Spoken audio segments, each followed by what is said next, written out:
সুপ্ৰভাত আপোনালোকে চাই আছে ইউএচএলা ইউটিউব চেনেল এইবাৰ যিসকল ছাত্ৰ ছাত্ৰী মেট্ৰিক পৰীক্ষাত উত্তীৰ্ণ হ'ল তেওঁলোকে যদি এতিয়ালৈকে এইচএছত নাম ভৰ্তি কৰা নাই তেওঁলোকৰ বাবে এটা খুব ইম্পৰ্টেণ্ট আপডেট আহিছে এছাম হায়াৰ ছেকেণ্ডাৰী এডুকেশ্যন কাউন্সিলৰ তৰফৰ পৰা যে তেওঁলোকে দৰ্পণ পোৰ্টেলৰ জৰিয়তে আকৌ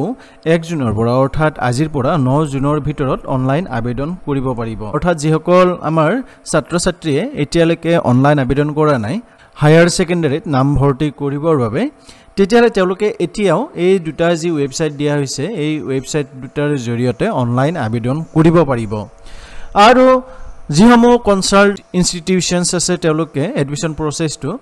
12 জুনৰ আগতে কমপ্লিট কৰিব লাগিব আৰু কোনো অফলাইন এডমিশন এন্টাৰটেইন কৰা নহয় বুলি ইয়াত কোৱা হৈছে মানে কোনো অফলাইন এডমিশনৰ প্ৰক্ৰিয়া বা ব্যৱস্থা নাথাকিব ভিডিওটো খুব ছুটি কৰিলো ভিডিওটো ভাল পালে লাইক কৰিব শেয়াৰ কৰিব যদি এতিয়ালৈকে সাবস্ক্ৰাইব কৰা তেতিয়াহলে অনুগ্ৰহ কৰি আপোনালোকে ইউটিউব চেনেলটো সাবস্ক্ৰাইব কৰি ল'ব